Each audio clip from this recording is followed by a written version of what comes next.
Each morning carries a story, from the headlines that shaped our world to the quiet moments over a cup of coffee. Today, we're opening a newspaper from March 30th, 1913, the White Pine Weekly Mining Review, published in East Ely, Nevada. This was a time when mining towns shaped life in the American West, and newspapers like this were the main source of information for workers, families, and entire communities. Let's take a look inside and see what stories, events, and everyday life looked like over 110 years ago. The will of mining millionaire George E. Gunn revealed that beyond leaving his fortune to family, he asked that part of his wealth be used to educate deserving young people. At a time when access to higher education was out of reach for many, this kind of philanthropy could change lives by creating opportunities that otherwise wouldn't exist. The article reflects a growing belief in the early 1900s that wealth could leave a lasting legacy, not just through inheritance, but by investing in the next generation. In this tragic mining accident, 2 workers were killed after taking cover from a blast, only to be struck by a locomotive set in motion when ore cars unexpectedly rolled downhill. The coroner's jury ruled the deaths were caused by the men's own carelessness, reflecting a time when workplace accidents were often blamed on workers rather than safety practices. For miners in the early 1900s, dangerous conditions were a part of everyday life, and tragedies like this highlighted the risks faced by those who helped fuel America's industrial growth. In this article, President Woodrow Wilson highlights a major issue in early 20th century diplomacy, that many qualified Americans were refusing ambassador roles because the salaries were too low to cover the real cost of living abroad. At the time, serving as an ambassador required personal wealth, often costing far more than the government salary provided, which meant only the wealthy could realistically hold these positions. The piece reflects a growing concern in American politics that public service roles were becoming inaccessible to ordinary citizens, raising questions about fairness, representation, and who truly had access to power. This article reports on the American Smelting and Refining Company establishing one of its early pension systems for long-serving employees. At a time when most workers had no retirement security, this was a significant shift, recognizing years of labor with financial support after retirement. It reflects the early development of corporate welfare systems in the United States, where industry began slowly addressing long-term worker stability, though access was still limited and based on strict service requirements.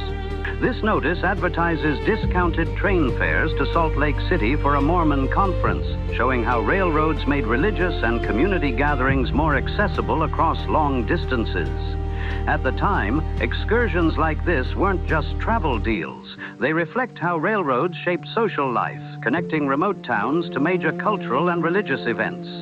It highlights how transportation networks helped build shared identity and community across the American West in the early 1900s. This article describes the social life of early 1900s society centered around card parties, teas, bridge clubs, and dances attended by local families. At the time, these gatherings weren't just entertainment. They were a key part of community identity, where social status, relationships, and neighborhood connections were built and maintained. It reflects how daily life in that era was deeply community-oriented, with social clubs playing a major role in bringing people together long before modern entertainment and media. This advertisement promotes East Ely, Nevada as an ideal residential community, highlighting modern housing, utilities, and convenient railroad access. At the time, it reflects the rapid growth of company towns in the American West, where mining and rail industries shape not just work opportunities, but entire living environments. It shows how development was being marketed as progress, offering comfort and modern life in places that were still deeply tied to industrial expansion and labor-driven economies. This section, titled Good Reading for Sunday, is a mix of short stories, jokes, poems, and reflections meant to entertain and engage readers in everyday life. Some pieces offer humor and light moral lessons, like warnings about gossip or reflections on human behavior, while others share sentimental poetry about love, memory, and family. There are also satirical jokes about society, politics, and daily misunderstandings. Taken together, it shows how newspapers of the time weren't just about news. They were a major source of entertainment, moral commentary, and shared cultural storytelling for communities on a weekly basis. This local news section gives a snapshot of everyday life in an early 1900s Western town, blending civic updates, social events, entertainment, and community announcements.